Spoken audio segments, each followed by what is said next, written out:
10월 3일 오순절 후 19번째 주일 예배를 하나님께 드리겠습니다.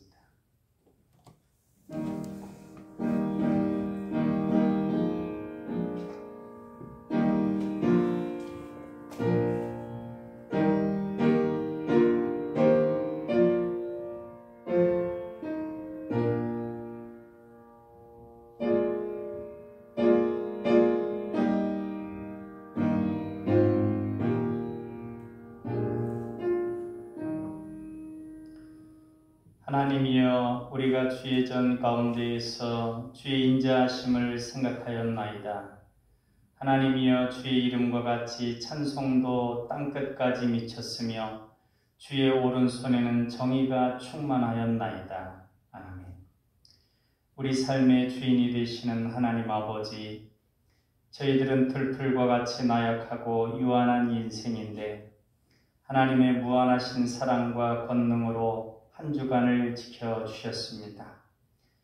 하나님께서 동행하셨기에 지난 한 주간 저희들의 삶은 아름답고 가치가 있었습니다.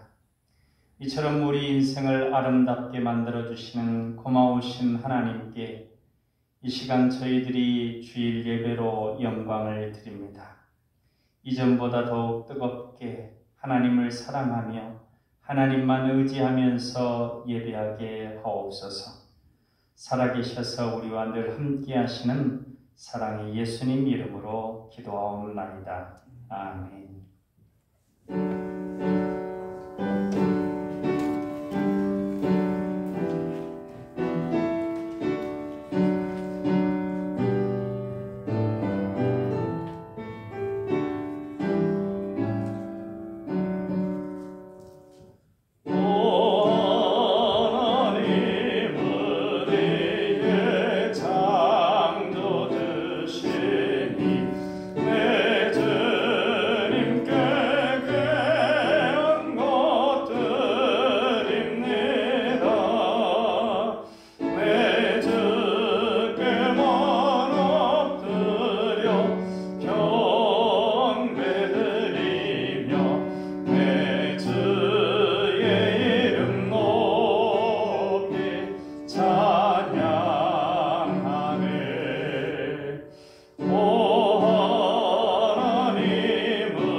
사도신경 하심으로 신앙 고백하겠습니다.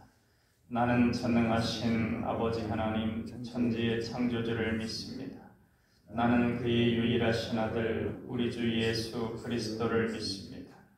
그는 성령으로 잉태되어 동정녀 마리아에게서 나시고 본디오 빌라도에게 고난을 받아 십자가에 못 박혀 죽으시고 장사된 지 사흘 만에 죽은 자 가운데서 다시 살아나셨으며 하늘에 오르시어 전능하신 아버지 하나님 우편에 앉아 계시다가 거기로부터 살아있는 자와 죽은 자를 심판하러 오십니다. 나는 성령을 믿으며 거룩한 공교회와 성도의 교제와 죄를 용서받는 것과 몸의 부활과 영생을 믿습니다. 아멘.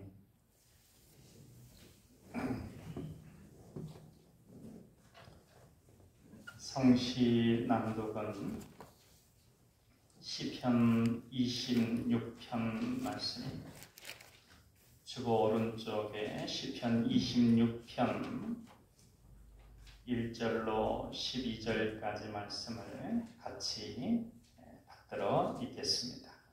내가 나의 완전함에 행하여 싸우며 흔들리지 아니하고 여호와를 의지하여 싸우니 여호와여 나를 판단하소서.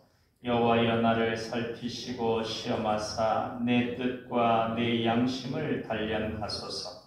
주의 인자하심이 내 목전에 있나이다. 내가 주의 진리 중에 행하여 허망한 사람과 같이 앉지 아니하여 싸우니 간사한 자와 동행하지도 아니하리이다. 내가 행악자의 집회를 미워하오니 악한 자와 같이 앉지 아니하리이다. 여호와여 내가 무죄함으로 손을 씻고 주의 제단에 두루 다니며 감사의 소리를 들려주고 주의 기이한 모든 일을 말하리이다. 여호와여 내가 주께서 계신 집과 주의 영광이 머무는 곳을 사랑하오니 내 영혼을 죄인과 함께 내 생명을 살인자와 함께 거두지 마소서. 그들의 손에 사악함이 있고 그들의 오른손에 뇌물이 가득하오니 나는 나의 완전함에 행하오리니 나를 속량하시고 내게 은혜를 베푸소서. 내 발이 평탄한 데에 섰사오니 무리 가운데에서 여호와를 송축하리이다. 아멘.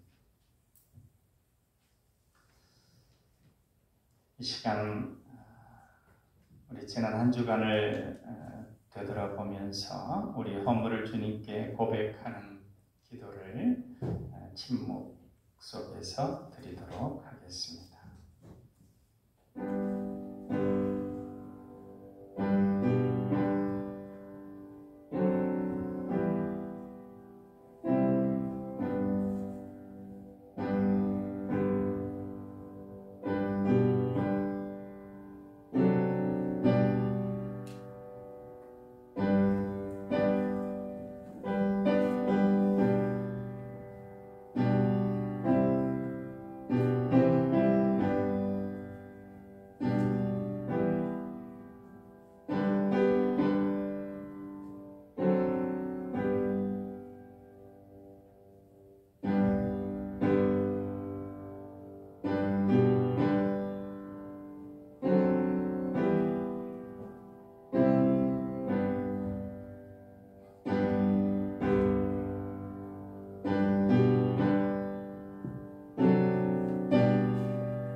여호와께서 이르시되 배역한 이스라엘아 돌아오라.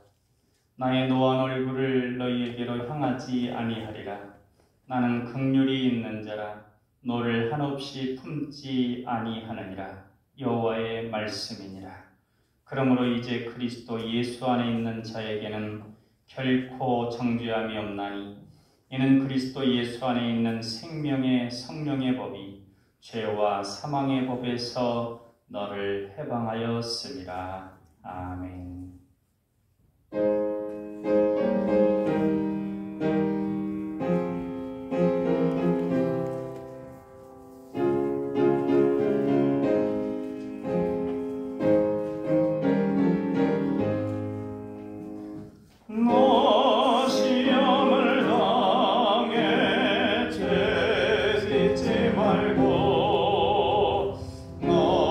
용기를 다해 본 물리치러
사랑과 은혜가 충만하신 하나님 아버지 감사합니다. 지난 한 주간도 주님의 은혜로 품어주시고 보호하여 주셔서 주어진 일들 잘 감당하며 살게 하시니 감사를 드립니다. 그리고 이렇게 거룩한 안식일을 지켜 건강한 모습으로 이 자리에 나와 하나님께 찬양과 경배를 드릴 수 있게 하심에 무한 감사드리옵나이다. 크신 은혜를 생각하며 온전히 하나님께 예배를 드리오니 이 예배를 기쁘게 받으시고 하나님 홀로 영광 받으시옵소서. 점점 악해져가는 세상 속에서 죄에 물들어 순간순간 주님을 의지하지 못하며 깨어 기도하지 못하고 저희의 힘으로 살려 했습니다. 또한 하나님 보시기에 세상에 쓸모없고 보잘것없는 것을 구하기에 힘쓰고 정작 하나님 나라의 의를 구하는 것에 소홀하였음에도 불구하고 무엇이라도 잘 되어진 것이 있으면 마치 우리의 공로로 이루어진 것처럼 여겼습니다. 사랑의 하나님, 저희들의 잘못된 생각과 행동을 깨트려 주시옵소서. 나의 나된 것은 하나님의 은혜라. 모든 것의 시작부터 끝까지 하나님의 뜻 가운데 이루어지므로 하나님의 은혜의 축복이 우리에게 임하였음을 알게 하시고 항상 하나님 앞에 겸손하게 생활하는 주님의 자녀들 되게 하옵소서. 아름다운 열매를 원하시는 하나님, 결실의 계절입니다. 풍요로움이 넘쳐나는 시기이지만 코로나로 인해 어렵고 힘든 현실이 지속되고 있습니다.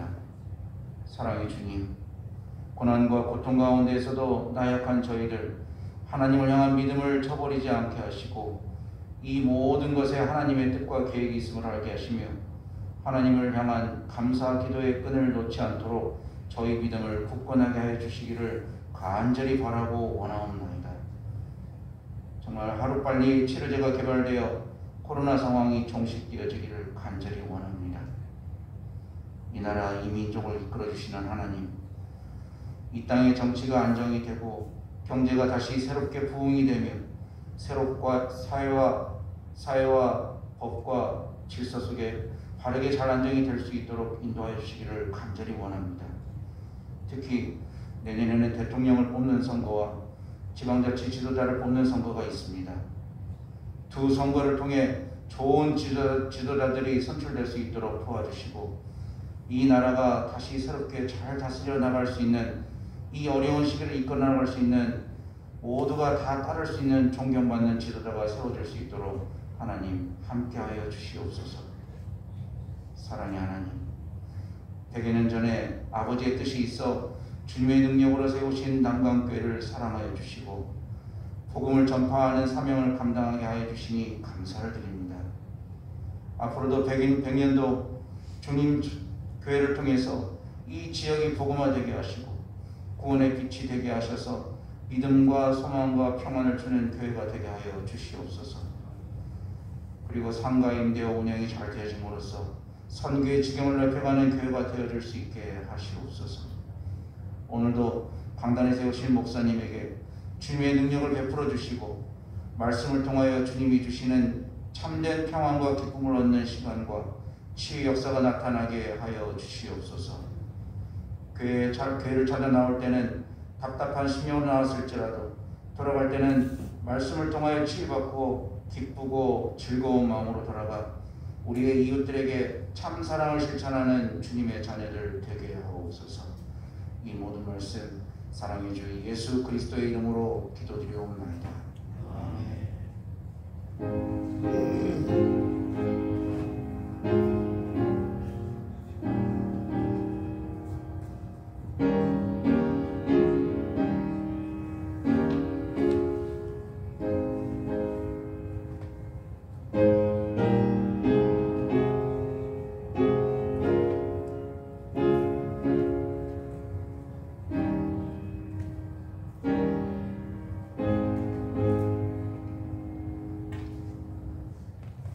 시간 주시는 하나님 말씀은 히브리서 2장 1절로 18절까지 말씀입니다.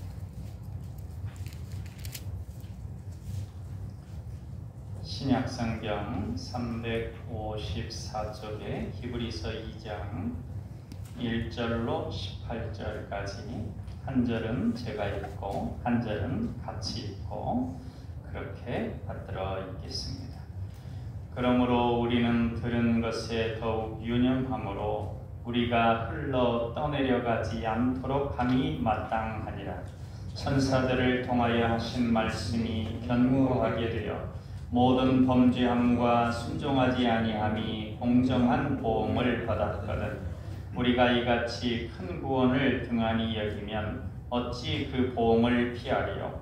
이 구원은 처음에 주로 말씀하신 바요 들은 자들이 우리에게 확증한 바니 하나님도 표적들과 기사들과 여러 가지 능력과 및 자기의 뜻을 따라 성령이 나누어 주신 것으로서 그들과 함께 증언하셨느니라. 하나님이 우리가 말하는 바 장차 올 세상을 천사들에게 복종하게 하심이 아니니라. 그러나 누구인가가 어디에서 증언하여 이르되 사람이 무엇이기에 주께서 그를 생각하시며 인자가 무엇이기에 주께서 그를 돌보시나이까. 그를 잠시 동안 천사보다 못하게 하시며 영광과 존귀로 관을 씌우시며 만물을 그 발 아래에 복종하게 하셨느니라 하였으니 만물로 그에게 복종하게 하셨은즉 복종하지 않은 것이 하나도 없어야 하겠으나 지금 우리가 만물이 아직 그에게 복종하고 있는 것을 보지 못하고 오직 우리가 천사들보다 잠시 동안 못하게 하심을 입은 자 곧 죽음의 고난받으심으로 말미암아 영광과 존귀로 관을 쓰신 예수를 보니 이를 행하심은 하나님의 은혜로 말미암아 모든 사람을 위하여 죽음을 맛보려 하심이라. 그러므로 만물이 그를 위하고 또한 그로 말미암은 네가 많은 이를 이끌어 영광에 들어가게 하시는 일에 그들의 구원의 창시자를 고난을 통하여 온전하게 하심이 합당하도다.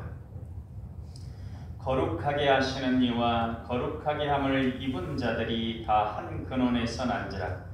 그러므로 형제라 부르시기를 부끄러워하지 아니하시고 이르시되 내가 주의 이름을 내 형제들에게 선포하고 내가 주를 교회 중에서 찬송하리라 하셨으며 또다시 내가 그를 의지하리라 하시고 또 다시 볼지어다 나와 및 하나님께서 내게 주신 자녀라 하셨으니 자녀들은 혈과 육에 속하였음에 그도 또한 같은 모양으로 혈과 육을 함께 지니심은 죽음을 통하여 죽음의 세력을 잡은 자 곧 마귀를 멸하시며 또 죽기를 무서워함으로 한평생 매여 종노릇하는 모든 자들을 놓아주려 하심이니 이는 확실히 천사들을 붙들어주려 하심이 아니요 오직 아브라함의 자손을 붙들어주려 하심이라. 그러므로 그가 범사의 형제들과 같이 되심이 마땅하도다. 이는 하나님의 일에 자비하고 신실한 대제사장이 되어 백성의 죄를 속량하려 하심이라. 그가 시험을 받아 고난을 당하셨은즉 시험 받는 자들을 능히 도우실 수 있느니라. 아멘. 구약의 선지자들보다도 크시고 천사보다 위대하신 하나님의 아들 예수 그리스도는 우리를 붙들어 주시는 분이십니다. 이것이 은혜입니다. 아무리 크고 위대한 분이라고 할지라도 그분이 우리와 아무런 상관이 없다면 아무 소용이 없습니다. 내가 힘들면 나를 도와주고 하는 그러한 관계성이 없다면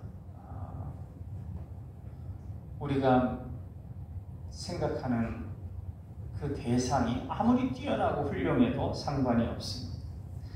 그러나 그렇게 크고 위대하신 분이 바로 우리를 붙드시는 분이라고 하는 것, 이것이 얼마나 감사한지 모릅니다. 그러기에 우리는 어떤 인생의 환난 풍파에서도 두려워할 필요가 없습니다. 우리가 고통의 바다와 같은, 고해라고 그러죠. 고통의 바다와 같은 이 인생 여정에서 그 바다에 빠져서 허우적거리지 않고 오히려 내가 풍랑 까닭에 빨리 갔습니다. 뭐 이런 고백을 할 수 있는 것, 그리고 감사하며 승리의 삶을 살 수 있는 것은 우리가 들은 것에 유념해야 합니다. 1절에 그러므로 우리는 들은 바를 더욱더 굳게 간직하여 바른 길에서 벗어나지 않도록 해야 하는 것입니다. 우리가 들은 것, 이건 뭐냐면 구원의 말씀, 즉 성경 말씀입니다. 우리가 이것을 유념해야 합니다. 유념한다고 하는 것은 이제 원어적 의미를 보면 배가 항구에 이렇게 딱 정박을 했을 때 1단계로는 항구에 나와 있는 그 부분에 이렇게 배를 연결해서 줄로 묶습니다. 그게 1단계인데 유념하는 것은 그렇게 묶는 것으로 끝나는 것이 아니라 배에 닻이 있습니다. 아주 무거운 배에 연결되어 있어서 그 바닷속에 딱 이래서 내려놓으면 이제 그 닷 때문에 배가 이제 다른 데로 흘러가지 않는 것입니다. 그러니까 그렇게 견고하게 말씀을 붙들어야 된다는 것입니다.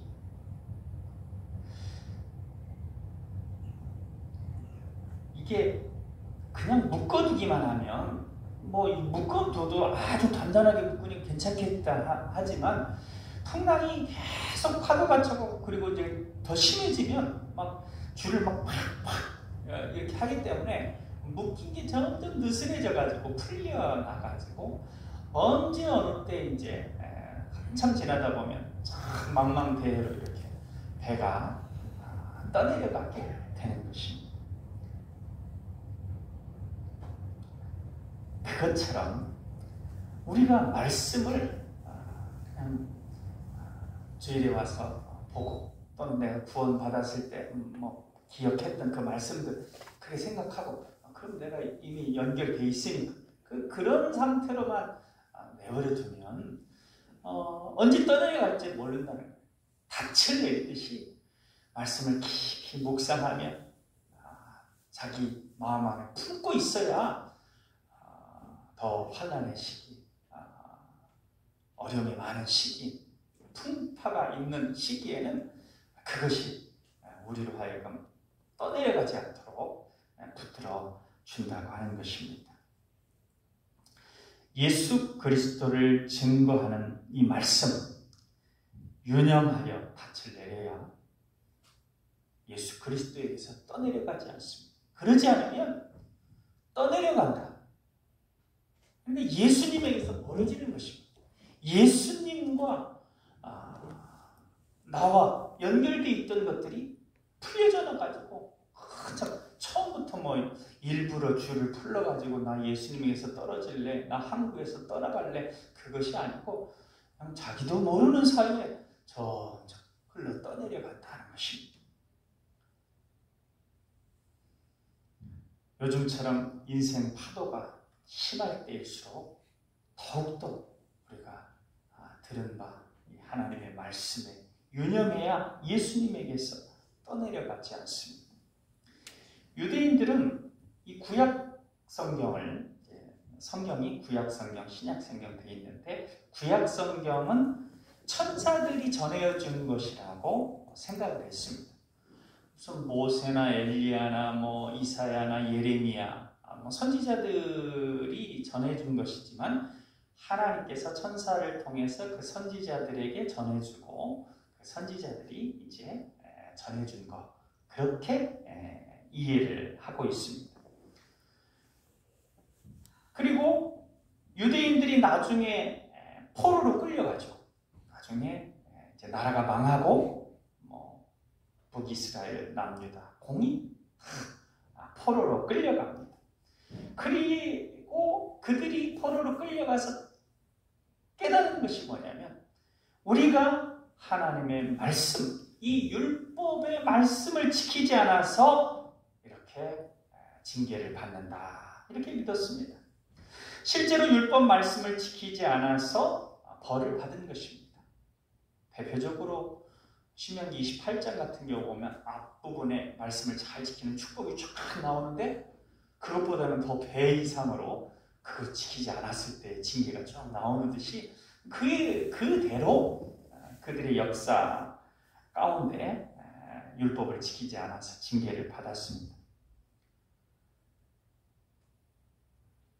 하나님께서 율법을 주시고 그 율법을 지키지 않고 무시하게 될 때 내버려 정말 사랑해서 율법을 생명의 길을 주시지만 안 지키면 안 지키면 별 수 없지가 아니라 내가 사랑해서 줬는데 안 지키냐 하면서 그 지키게 하신다는 것입니다. 천사들을 시켜서 하신 말씀이 효력이 있어서 그것을 어기거나 따르지 않은 모두를 응분의 증거를 받게 했습니다. 이제 포로로 끌려가서 70년 동안 고난받고 연단받고 깨달음 받은 다음에 더 돌아왔죠. 그런데 이 천사들을 통해서 주신 말씀에 대해서도 그런데 하물며 하나님께서 자기의 독생자 예수 그리스도를 통해서 친히 주신 이 말씀, 이제 신약의 말씀이죠. 그 말씀을 따르지 않는 자들 그냥 내버려 두실 리가 없다는 것입니다. 그럼 무시하게 되면 응분의 징계가 있다는 것입니다. 세 사람이 도움을 청합니다. 여러분에게 세 사람이 도움을 청합니다. 한번 생각해 보시기 바라요. 한 사람은 모르는 사람이 도움을 도와달라고 하고, 또 다른 한 사람은 친구가 도와달라고, 또 한 분은 부모님 중에 한 분이 도와달라고 한 경우입니다. 자신이 충분히 할 수 있는 그 도움의 요청입니다. 해줄 수 있는 겁니다. 그런데 모르는 사람의 요청을 거절했습니다. 그러면 다른 사람들이 그것에 대해서 어떻게 생각할까요? 크게 나무라지는 않겠죠. 해주면 좋지만 안 해줄 수도 있는 것이지. 모르는 사람인데 그렇게 생각할 것입니다. 그런데 친구가 도움을 요청했습니다. 충분히 할 수 있음에도 거절한다면 에이, 친한 친구라면서 좀 해주지. 뭐 이런 얘기를 한 번 정도 하고 뭐 그냥 지나갈 겁니다. 그런데 만약 계속해서 그를 뒷바라지에서 그렇게 성공하게 한 그 부모님의 도움을 자신이 충분히 할 수 있는데도 이유 없이 거절했다면 그는 아마 큰 비난을 받게 될 것입니다. 그거 얘기를 듣는 사람마다 그 나쁜 놈 이렇게 하면서 이렇게 비판하고 본인도 그걸 느낄 것입니다. 마찬가지로 천사를 통해 주어진 구약의 말씀을 무시하고 어겨도 징계가 있는데 그 아들 예수 그리스도를 십자가에 죽게 하시면서까지 완성해가지고 주신 그 생명의 말씀을 무시하고 지키지 않는다면 큰 징계를 받는 것이 당연합니다. 아예 예수님을 모르고 복음의 말씀을 전해받지 않은 사람은 나 몰라서 그랬어요. 이렇게 변명할 수 있을지 모르지만 이미 성경을 받았고 이 성경이 그냥 성경이 아니라 예수 그리스도의 십자가 대속을 통해 완성된 것을 알면서도 이 말씀을 유념하지 않고 무시한다면 하나님께로부터 임하는 엄한 징계가 있을 것입니다. 왜냐하면 이 구원의 소식은 예수 그리스도께서 처음에 전해주신 것입니다. 예수님께서 구약의 말씀을 이제 예수님과 이 사도들의 말씀이 신약 말씀으로 완성한 거거든요. 이제 구약은 부분적이지만 이제 이 전체적인 이제 신약까지 포함한 것은 완전한 말씀입니다. 더 이상의 계시는 없죠. 그래서 이 완전한 말씀을 처음 우리에게 주신 분은 누구냐면 예수님이 직접, 마태복음, 사복음서에 보면 예수님 말씀 계속 나오지 않습니까? 그러니까 예수님이 먼저 우리에게 전해주셨습니다. 그리고 그 말씀을 들은 사람들, 사도들이죠. 그러니까 예수님의 제자들, 바로 직계 제자 12명, 그 12명을 특별히 사도라고 부릅니다. 처음에 말씀을 완성하는데 사역했고 처음에 교회를 세우는데 사역했던 그 12명 그분들만 사도라고 하죠. 사도는 그 한시적으로 그때만 있는 것입니다. 그래서 그분들이 우리들에게 전해주고 이게 하나님의 완전한 말씀이다 라고 얘기해 주셨는데 그걸 또 확증하신 분이 있습니다. 누가 확증해 주시냐면 하나님께서 확증해 주셨는데 그 말씀에 따르는 놀라운 표적들, 기적들 또 이제 당신의 하나님께서 선택한 또는 말씀을 읽는 중에 감동한 그 사람들에게 성령님의 임재하심 통해서 성령의 은사를 주심으로 이게 정말 하나님의 말씀이다 하는 것을 뒷받침해 주셨습니다. 그렇기 때문에 부분적이었던 구약의 말씀에 더해서 예수 그리스도와 사도들의 말씀까지 포함하여 완전한 큰 구원의 말씀. 그래서 이제 그냥 구원이 아니라 큰 구원이라고 표현하고 있습니다. 큰 구원의 말씀인 성경 말씀을 무시하고 유념하지 않으면 그 말씀 안에 담긴 복을, 생명의 복이죠. 온갖 좋은 복들이 다 있습니다. 그 복을 못 받을 뿐 아니라 그 큰 사랑을 주신 말씀을 무시한 대가를 치르게 됩니다. 그것도 이제 사랑 때문에 그렇게 하시는 거예요. 어찌 보면 좀 두렵기까지 하죠. 거룩한 말씀. 그래서 이제 유대인 전통까지는 말씀을 함부로 하지 않아요. 굉장히 존귀하게 여기는데 하나님의 말씀을 유념하지 않는 것을 크게 보시고 하나님께서 아주 크게 보시고 하나님의 자녀인 우리들에게 벌을 주시면서까지 말씀에 주의하여 말씀에 살게 하시는데 왜 그럴까? 그냥 뭐 복 좀 덜 받고자 해서 말씀 좀 덜 읽으면 그럼 그걸로 끝 하시면 되시지 왜 이렇게 징계하시면서까지 말씀을 보게 하시는 걸까? 그렇게 생각해 볼 수 있습니다. 하나님께서는 장차 올 세상, 우리 다 요즘 100세까지, 120세까지 산다 할지라도 다 그 이후에는 다 이 세상 하직하고 장차 올 세상을 맞이하게 됩니다. 하나님 나라를 이제 다 들어가야 되는데 그 장차 올 세상인데 그 세상은 천사들이 지배하는 세상이 아닙니다. 그 세상은 누가 지배하는 세상이냐면 예수 그리스도께서 지배하는 세상입니다. 성경 시편에 어떤 이가 이렇게 증언한 대목이 있습니다. 인간이 무엇이기에 주님께서 그를 잊지 않으시며 사람의 아들이 무엇이기에 주님께서 돌보십니까? 주님께서 그를 잠시 천사들보다 못하게 하셨으나 영광과 영예의 관을 씌우셨으며 만물을 그의 발 아래에 복종시켰습니다. 만물을 예수 그리스도 아래에 복종시키셨습니다. 이렇게 만물을 그에게 복종시키셨다는 것은 그의 지배 아래 있지 않는 것이 하나도 없다는 것을 말하지 않습니까?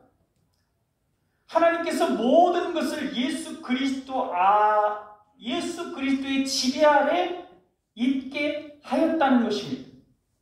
그런데 우리가 지금 보기에 아직도 만물이 다 그에게 복종하고 있는 것은 아니죠. 바로 우리 주변만 둘러봐도 예수님께 복종하지 않는 이들이 많이 있지 않습니까? 이건 왜 그러느냐? 하나님께서 분명히 모든 만물이 예수 그리스도께 다 복종하게 한다고 그랬는데 지금 복종하지 않는 이들이 많단 말이죠. 왜 그러느냐? 예수 그리스도께서는 죽음의 고통을 당하심으로 잠시 동안 천사들보다 못하게 되셨다가 마침내 영광과 영예관을 받아 쓰셔야 했기 때문입니다. 독생자를 보내주시면서 바로 그냥 만물이 다 지배하고 모두 무릎 꿇고 만물이 다 예수 그리스도를 칭송하고 그렇게 하게 되면 예수님이 죽음의 고통을 통과하고 또 인간들이 당한 것과 같은 모든 고난을 감당하는 그 과정이 없어져 버리는 거예요. 근데 실상은 우리 인간들을 구원하는 그 방도가 뭐냐면 바로 하나님의 아들 예수 그리스도가 모든 권세를 내려놓고 바로 그 인간이 당하는 그 고난을 하나에서부터 열까지 다 당하는 그것이 우리를 구원하는 방도였습니다.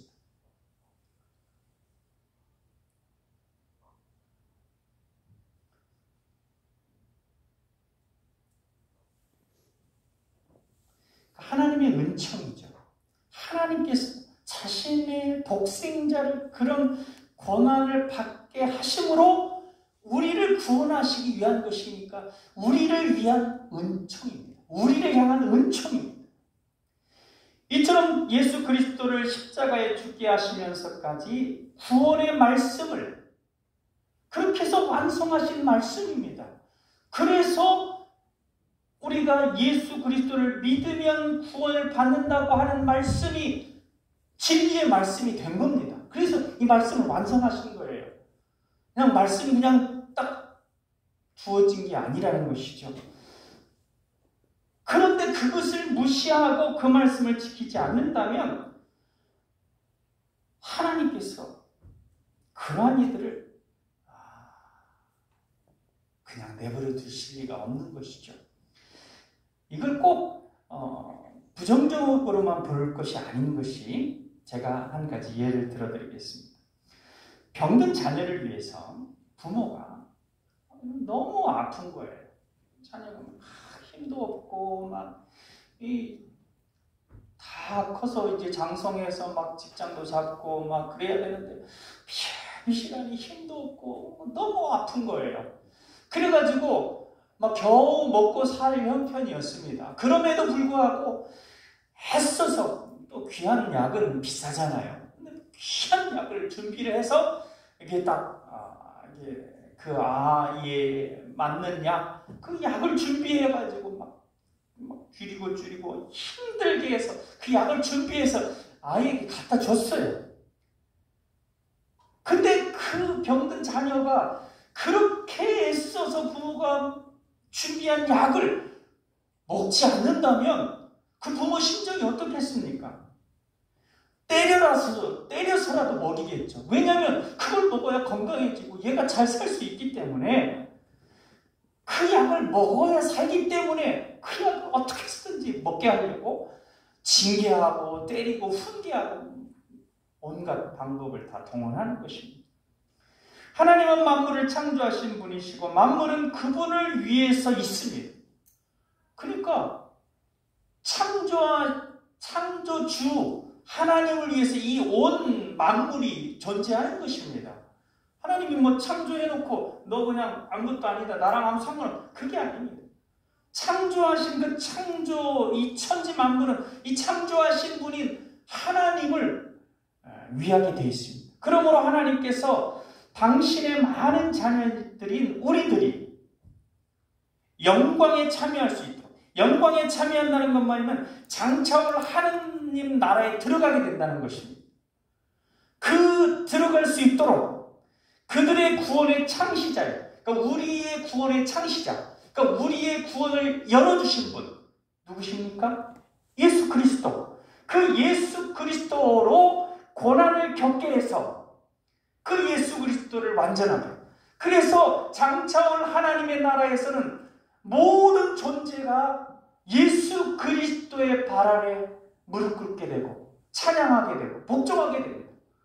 지금 우리 주변에 보면 믿지 않는 이들, 예수님을 막 무시하기까지 하는, 욕하기까지 하는 이들이 있지만 장차 올 세상에서는 그러한 이들은 존재할 수 없다는 거죠. 그런 이들은 어떻게 됩니까? 우리가 알죠. 그들을 위해서 또 예비된 곳이 있습니다. 그러니까 장차 올 그 영광에 참여하는 것은 복음의 말씀에 유념해서 그 예수 그리스도를 따르는 이들만 그렇게 됩니다. 사람을 거룩하게 해주시는 분이신 예수 그리스도, 우리를 죄를 대속해 주신 분이시잖아요. 그 예수 그리스도. 그래서 거룩하게 된 성도, 우리들 모두 같은 근원에서 났습니다.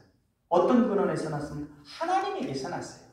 하나님께서 예수 그리스도를 보내주셨고 그 예수 그리스도를 통해서 우리를 또 구원받게 하셨습니다.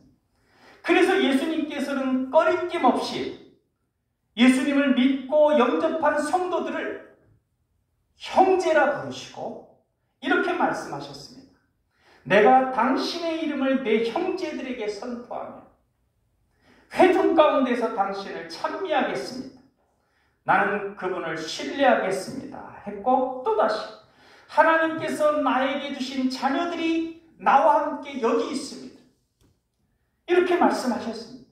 그러니까 우리를 예수님께서 형제 자매로 이렇게 보시는 것입니다.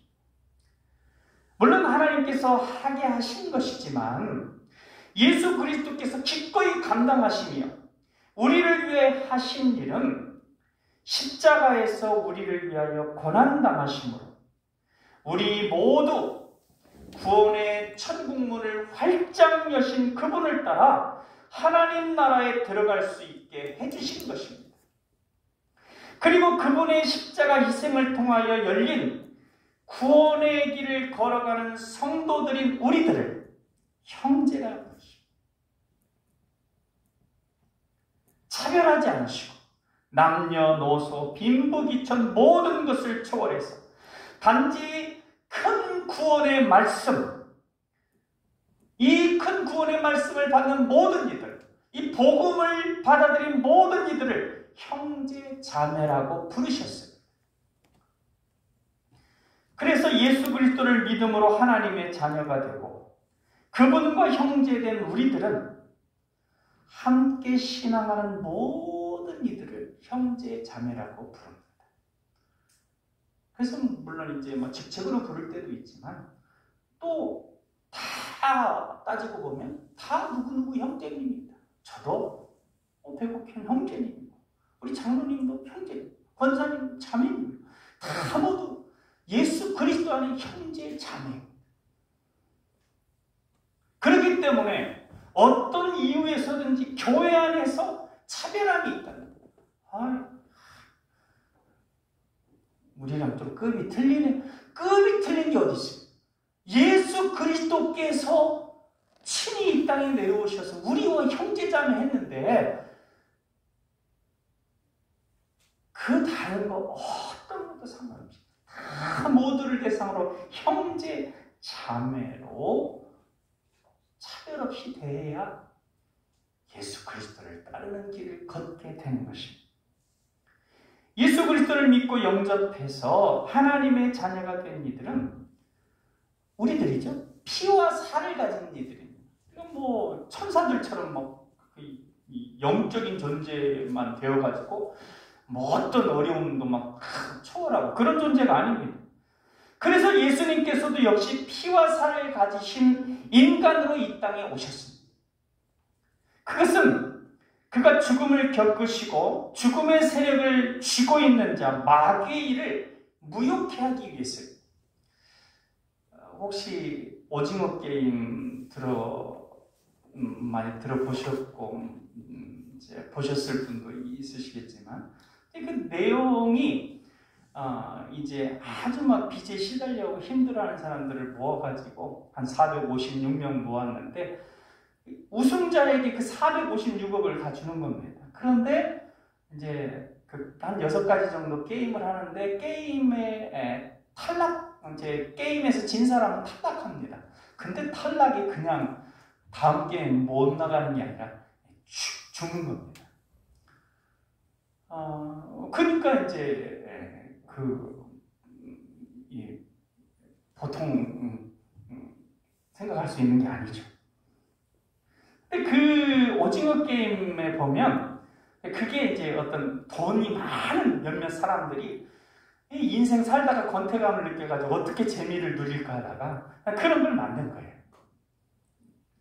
그래서 그 게임을 만든 노인이 그렇게 이제 이렇게 막 그 게임을 만들고 보니까 재밌단 말이죠. 그리고 재미를 누리다 보니까 또 지나다 보니까 그것도 시들해졌어요.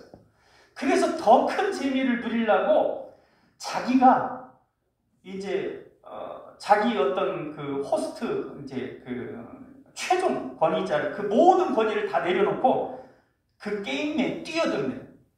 자기 모든 신분을 감추고 뛰어들어가지고 그 뛰어든다는 건 뭡니까?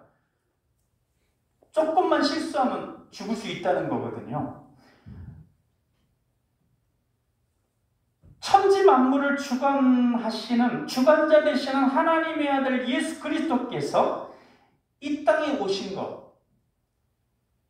비슷한 형태이긴 하지만 아까 그 노인은 재미를 위해서 오셨지만 예수님은 재미를 위해서 오신 것이 아니라 이 땅에 그런 어떤 죽음의 게임 같은 그 사망의 권세에 묶여있는 우리 모두를 구원하시기 위해서 친히 그렇게 되셨습니다. 이 세상 속 사람들은 강고한 사망의 콘크리트 속에 옴짝달싹 못하게 하는 그 사단과 그 사단의 세력들에게서 고통을 당합니다. 그렇기 때문에 예수님께서 이 땅에 내려오셔가지고 우리를 구원하시기 위해서 하신 것은 사단과의 대결입니다. 다른 한편으로. 그 대결의 내용은 뭐냐면 네가 이제 사단의 입장에서 볼 때는 이제 사단이 묶고 있는 이 우리들 죽음에 묶여 있는 우리들을 내어놓는 조건이 뭐냐면 예수 그리스도가 승리해야 되는 예수 그리스도가 승리하는 그 내용이 뭐냐면 하나님의 아들로서의 천국에서의 천상에서의 모든 주권자로서의 권세를 다 내려놓고 인간처럼 내려와 인간이 되어라. 그리고 인간이 되어서 인간이 당하는 모든 고통을 네가 철저히 당해라. 그때에 신으로서의 권세를 신으로서의 힘을 조금 더 사용해서는 안 된다. 그리고 가장 비참한 자로서 죽어라. 이 모든 사람의 죄를 대신하고 네가 그렇게 할 수 있느냐? 그러면 내가 이 사망의 옹무에서 잡힌 이들을 놓아주겠다. 예수님과 사단의 대결입니다. 그러니까 마귀의 일은 우리를 묶고 사단의 사망의 권세 가운데 묶고 이제 우리를 장차올 하나님의 나라가 아니라 그 영원한 지옥 불못 자기의 지배하에 영원토록 가두려고 하는 것이 그 사단의 일인데 예수님이 아무도 도저히 할 수 없는 그 일이지만 그 일을 하셨습니다. 대결에 임하셨습니다. 그리고 승리하셨습니다.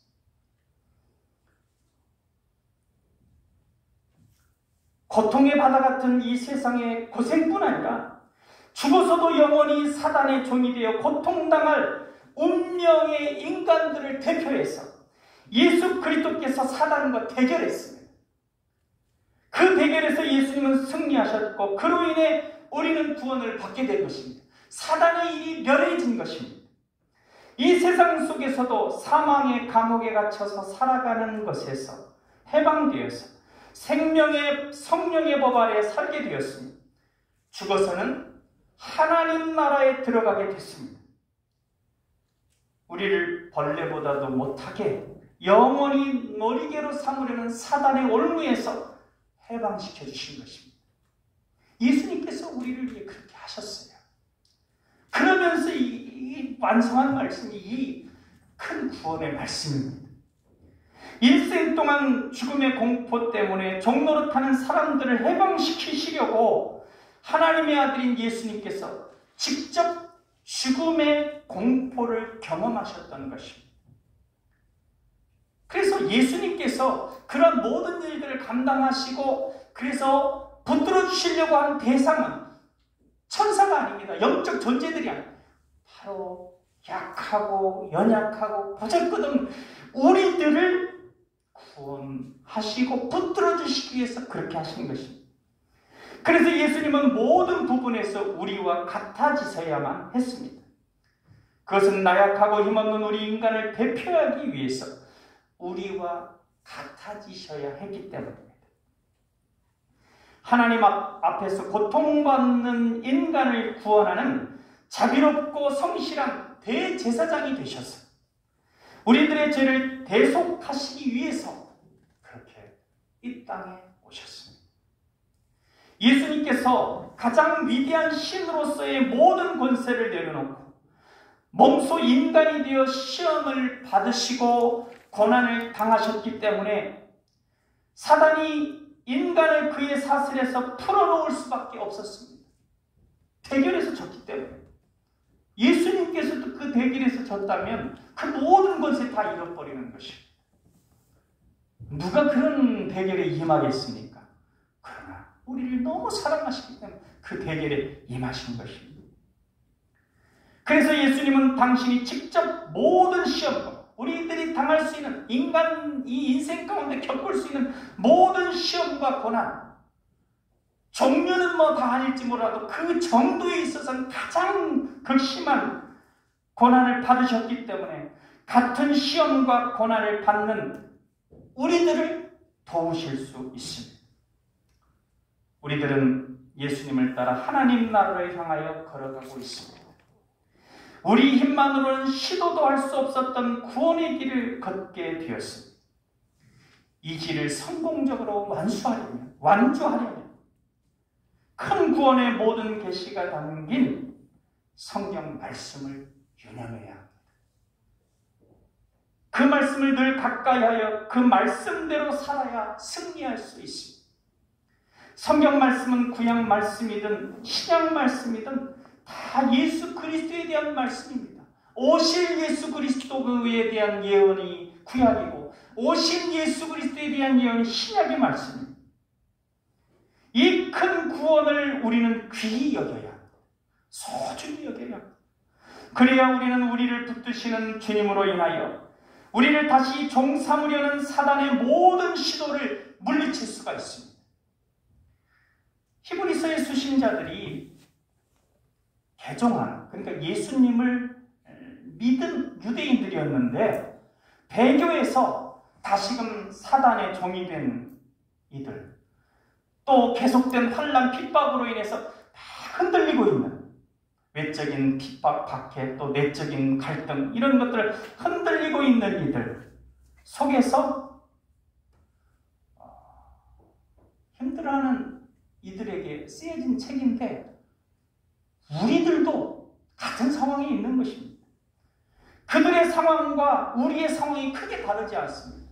물론 정도는 그들이 더 심각하지만 우리들도 지금 언제 예수님에게서 떨어져 나갈지, 교회에서 떨어져 나갈지, 그리고 상당히 많이 떨어져 나갔고 그런 이들 가운데서 지금도 계속 교회 다닐까 힘든데 이렇게 하면서 흔들리는 이들이 있고 그 속에 우리들이 지금 있습니다. 그러므로 우리는 말씀에 유념하고 예수 그리스도의 큰 구원을 귀히 여기며 우리를 붙드시는 주님만 굳게 의지하여야 합니다. 그래야 완주할 수 있습니다. 성령님께서 우리로 생명의 말씀을 더욱 가까이 하고 예수 그리스도의 큰 구원을 따르는 복과 어기는 징계를 인식하며 우리를 붙드시는 주님만 굳게 의지하게 해주시길 예수 그리스도의 이름으로 축원합니다. 기도하겠습니다. 사랑의 주님, 우리가 생명의 말씀을 더욱 사모하게 하옵소서. 우리가 그 큰 구원을 등한히 여기어서 징계를 받는 어리석음에 빠지지 않게 하옵소서. 우리를 붙드시는 주님만 바라보고 의지함으로 사단의 모든 공격으로부터 안전하게 벗어나 하나님 나라까지 완주하는 우리 모두가 되게 하여 주옵소서. 사랑의 예수님 이름으로 기도하옵나이다. 아멘.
교회 소식을 안내드리겠습니다.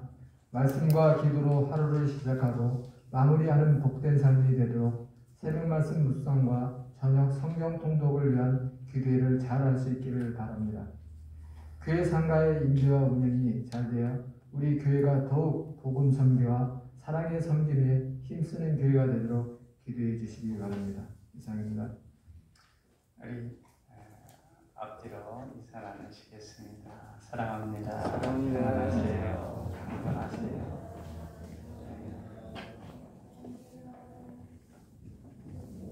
기도하겠습니다.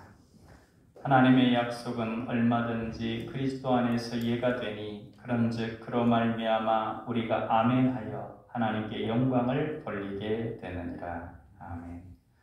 예수 그리스도를 구주로 고백하고 살아가는 성도들에게 은혜와 축복을 언약하신 하나님 아버지, 우리가 하나님께 예물을 봉헌할 때 우리 인생이 아니오가 아니라 예가 되게 하시고 어떠한 예물을 봉헌할지라도 아멘 하면서 바치게 하심을 감사드립니다. 하나님께서 우리에게 은혜와 축복을 주신다고 말씀하신 언약을 믿사오니 우리로 하여금 하나님의 언약을 의심하지 않게 하시고 진실한 마음으로 정성을 다하여 예물을 봉헌할 때 기쁨이 차고 넘쳐서 때마다 일마다 감사에 감사가 오랫동안 이어지게 하옵소서. 이 거룩한 주님의 날 하나님께서 함께 하시는 은혜를 깨달아 깊은 감사의 마음으로 예물을 봉헌했습니다. 아름다운 향기를 바라는 믿음의 11조를 드립니다. 범사의 감사의 기쁨을 오직 하나님께 드리는 예물도 있습니다. 건축 헌금, 컴패션 헌금, 선교 헌금, 주일 헌금과 섬김 봉사로 드리는 예물도 있습니다. 오늘 드리는 저희의 예물과 헌신을 받아주시고 드리는 이마다 하늘이 주는 풍성함과 참 생명의 평강을 누리게 하옵소서. 감사하는 영혼이 하나님 말씀을 통하여 새 힘을 얻게 하시고 우둔한 자에게는 지혜를 주시옵소서. 하나님 말씀을 듣고 믿음이 자라게 하옵소서. 이 제단의 성도들을 눈동자처럼 지켜주시고 병든 자를 고쳐주시며 상심한 자를 위로하시고 낙심한 이들에게 소망을 주옵소서. 생신을 당하여서 하나님께 감사 예물을 드린 우리 김효순 권사님, 그 아름다운 믿음의 삶과 여정을 하나님께서 인정하시고 축복하시며 그 인생이 나오미의 인생으로 복되고 기쁜 하나님을 찬양하는 여생이 되어질 수 있도록 은총 베풀어 주옵소서. 사랑의 예수님 이름으로 기도하옵나이다. 아멘.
이제는 우리 주 예수 그리스도의 은혜와 아버지 하나님의 사랑하심과 성령님의 감화, 감동, 교통, 역사하심이 우리에게 주어진 큰 구원의 말씀을 유념하고 그 놀라운 은혜의 구원의 역사를 귀히 여기며 우리를 붙드시는 주님만 바라보고 나아가기로 다짐하고 이 세상 가운데 나아가는 우리 사랑하는 남강의 가족들 머리머리 위에 그의 모든 삶 가운데 이제부터 영원토록 함께 계시기를 간절히 축원하옵나이다. 아멘.